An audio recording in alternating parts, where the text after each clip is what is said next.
Hello, in this video I'm gonna show you how to adjust the autofocus or manual focus on Facecam Neo from ELGATO. So as you can see in the Camera Hub app, there is autofocus enabled right now, which means that if I, for example, put my hand here, it'll focus onto my hand. You can see it's a bit focused, I guess. Yeah, now it's focused. And then it'll go back to my face and refocus onto my face. But you can either lock it, so now it won't zoom. Of course, the colors are changing because I have automatic exposure turned on. If you want to learn more about the exposure, you can watch a video on our channel on it. But now it doesn't change the autofocus.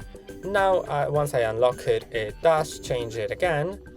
Then you can refocus, so it'll just scan for the focus spot, and you can disable the autofocus. Now you can see I'm out of focus, but I can just adjust it.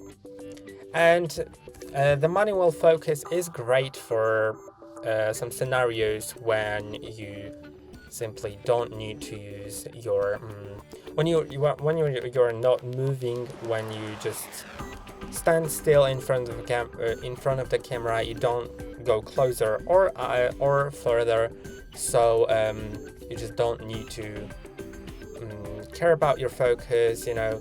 And the autofocus may be sometimes distracting if there's something like a piece of dust flying in front of the camera, and your camera might recognize it as the main point of the video, and it may think that it should zoom onto that, or if it just refocuses from time to time and you don't want that, then you can set it to manual focus and it'll stay in that.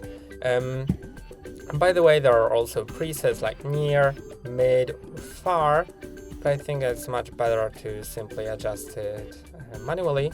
But also you can assign the near, mid, or far. So if you have let's say 3 scenarios, you sometimes are pretty far from the camera, you can first set the focus that you want to set for this far scenario, then press and hold on the far button. Now 176 is assigned to far. Then I can set it to something when I'm closer to the camera, maybe not that close, and then set it to mid by pressing and holding. And just depending on how far or how close I want to sit to the camera and want to have that manual focus enabled, then I can switch between those depending on my need at that time. And I hope that video helped you. That's all for today. Don't forget to like and subscribe.